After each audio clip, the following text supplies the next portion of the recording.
Assalamualaikum warahmatullahi wabarakatuh dan selamat sejahtera.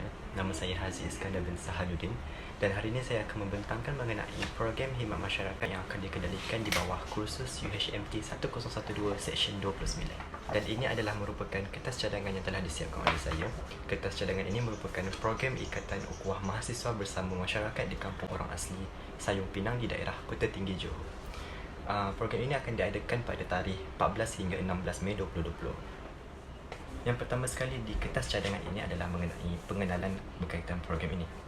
Program Ikatan Ukhuwah Mahasiswa UTM bersama komuniti orang asli di Kampung Orang Asli Sayung Pinang, daerah Kota Tinggi Johor, merupakan tugasan bagi pelajar yang mengikuti kursus Atribut Kejayaan Graduan UHMT Seksyen 29.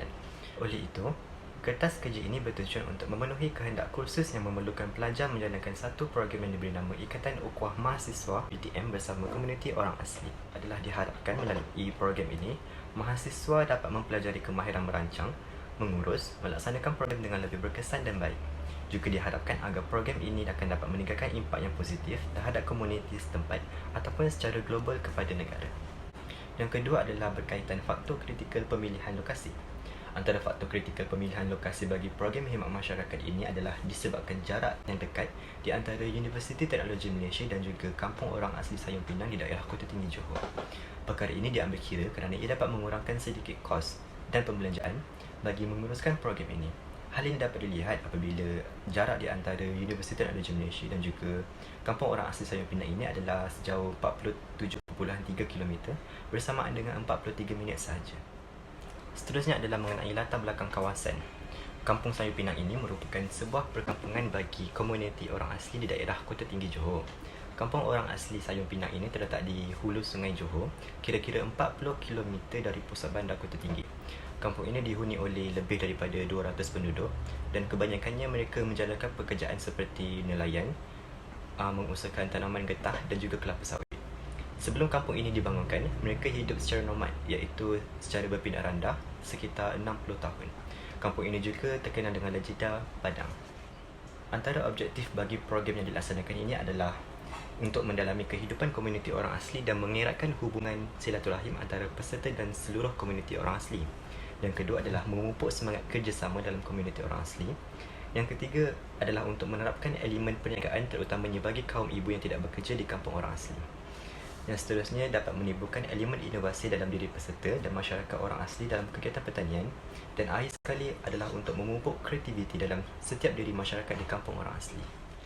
Antara pengisian program adalah seperti majlis perasmian, program motivasi bagi pelajar sekolah rendah dan menengah, pembinaan perpustakaan mini, tazkirah, gotong royong, aktiviti pertanian, kelas masakan bagi kaum ibu orang asli, malam kebudayaan dan juga sukan nikah. Bagi tentatif program ini akan dilaksanakan selama 3 hari, iaitu pada 14 Mei sehingga 16 Mei 2020.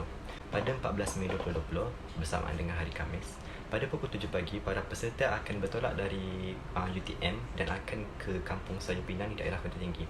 Dan mereka akan sampai pada pukul kira-kira 7.45 pagi. Dan pada pukul 9 pagi, majlis perasmian akan dilaksanakan dan akan dirasmikan oleh YB Ahli Parlimen Kota Tinggi, iaitu YB Datuk Halimah binti Muhammad Sadiq. Dan pada pukul 12 tengah hari pula, akan dilaksanakan makan tengah hari dan juga persiapan untuk solat subuh. Pada pukul 2.30 petang, program motivasi yang disertai oleh pelajar orang asli di peringkat sekolah rendah dan juga sekolah menengah akan dilaksanakan dan akan disiapkan dengan minum petang dan juga persiapan untuk solat asar.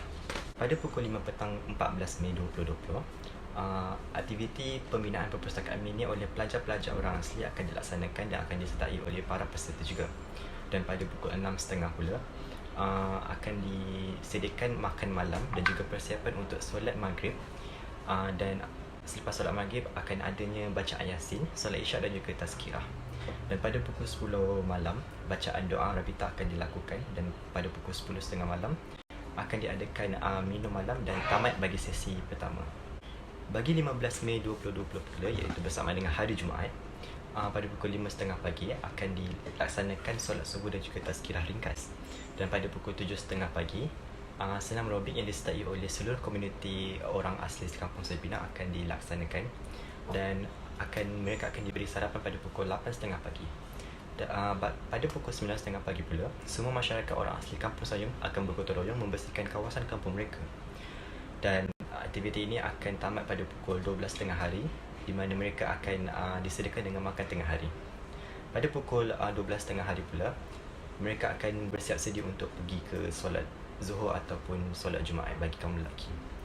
Pada pukul 2 petang, aktiviti pertanian akan dijalankan seperti penanaman sayur-sayuran dan buah-buahan di kawasan tanah kosong, dan aktiviti ini akan disertai oleh para petani orang asli Kampung Sayur Pinang.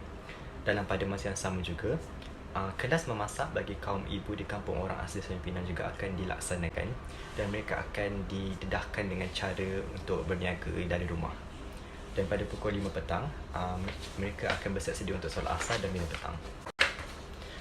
Pada pukul 6.30 petang pula, makan malam dan persiapan untuk solat maghrib akan dilakukan.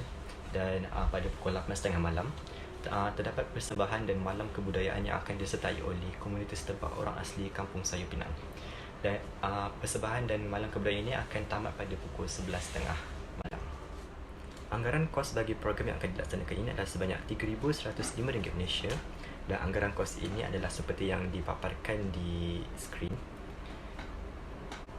Seterusnya adalah kumpulan sasaran yang terdiri daripada 30 orang, iaitu ahli jawatan kuasa kursus UHMT 1012 Seksyen 29 ini, dan juga seramai 100 orang asli Kampung Sayur Pinang.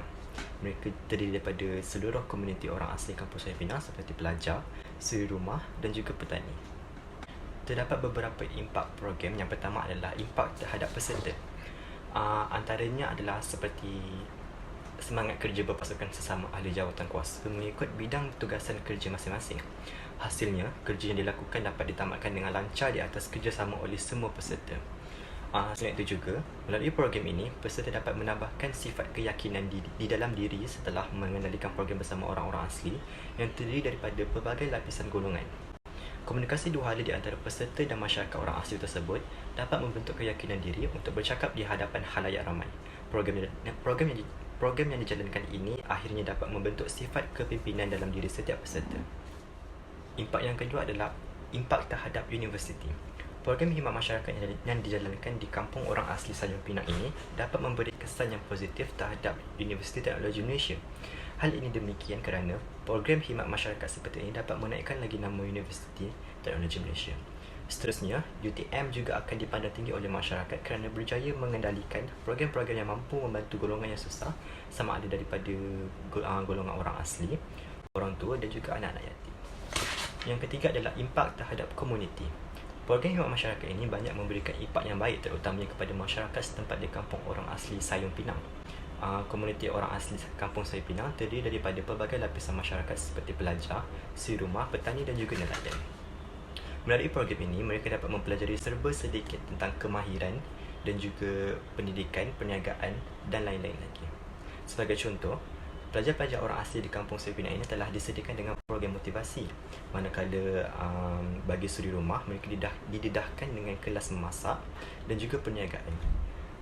Bagi golongan petani pula, mereka telah didedahkan dengan kemahiran-kemahiran baharu seperti cara untuk bercocok tanam menggunakan teknologi yang lebih canggih.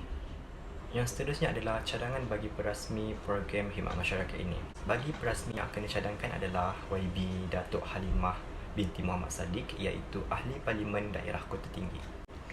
Bagi cadangan pengumpulan dana pula, kutipan daripada ahli seramai 30 orang bersamaan seorang RM45 akan memberikan jumlah sebanyak RM1,350, manakala cadangan pengumpulan dana yang seterusnya adalah daripada fakulti sebanyak RM1,000 dan juga Universiti Teknologi Malaysia sebanyak RM1,000, dan jumlah hasil daripada pengumpulan dana ini adalah sebanyak RM3,350.